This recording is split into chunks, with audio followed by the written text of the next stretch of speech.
రబీ సీజన్కి సంబంధించి యూరియా పంపిణీలో ఎలాంటి ఇబ్బందులు లేకుండా చూడాలని రెవెన్యూ అదనపు కలెక్టర్ జి శ్రీనివాస్ అన్నారు.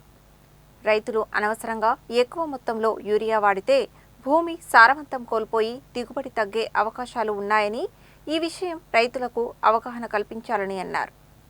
ఈ రబీ సీజన్లో రైతులకు యూరియా సరఫరా, యూరియాపై ఏర్పాటు చేసిన ఫర్టిలైజర్ బుకింగ్ యాప్పై మంగళవారం ఉదయాదిత్య భవన్లో ఏర్పాటు చేసిన శిక్షణ కార్యక్రమం మరియు సమావేశానికి జిల్లా అదనపు కలెక్టర్ జె శ్రీనివాస్ హాజరయ్యారు.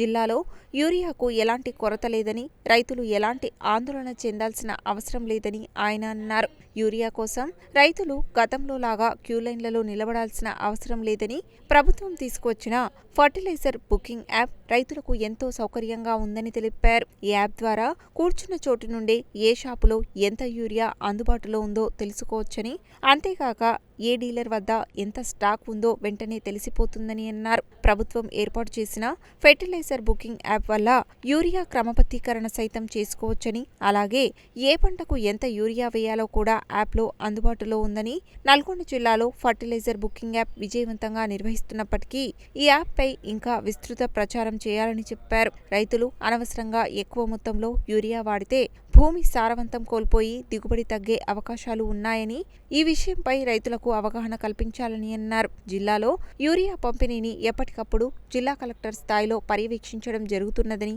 ఆయన వెల్లడించారు. రాష్ట్ర ప్రభుత్వ ఆదేశాల మేరకు జిల్లాలోని అన్ని ఫర్టిలైజర్ అమ్మకం కేంద్రాల వద్ద అదనపు కౌంటర్లు ఏర్పాటు చేయాలని, షామియానా, తాగునీరు ఏర్పాటు చేయాలని, ప్రతి కేంద్రంలో కనీసం 3 కౌంటర్లు ఏర్పాటు చేయాలని చెప్పారు. ఉదయం 6 గంటల నుండే యూరియా అమ్మకాలు ప్రారంభించాలని, యూరియా సరఫరా సక్రమంగా నిర్వహించేందుకు మండల, డివిజన్ స్థాయిలో ప్రత్యేక అధికారులను నియమించడం జరిగిందని తెలిపారు.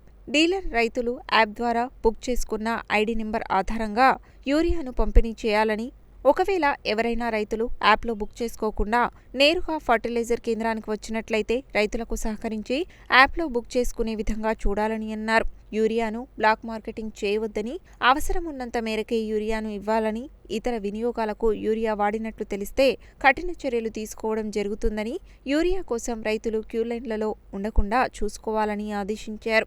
ఈ సందర్భంగా ఆయన ఖరీఫ్ ధాన్యం సేకరణపై సమీక్షించారు. జిల్లా వ్యవసాయ అధికారి శ్రవణ్, జిల్లా సహకార అధికారి పత్యానాయక్, దేవరకొండ ఆర్డీఓ రమణారెడ్డి, పౌర సరఫరాల జిల్లా అధికారి వెంకటేష్, మార్క్ఫెడ్ డిఎం జ్యోతి, వ్యవసాయ సహాయ సంచాలకులు, వ్యవసాయ అధికారులు, ప్రాథమిక వ్యవసాయ సహకార సంఘాల సీఈఓలు, తహసీల్దార్లు తదితరులు ఈ సమావేశానికి హాజరయ్యారు.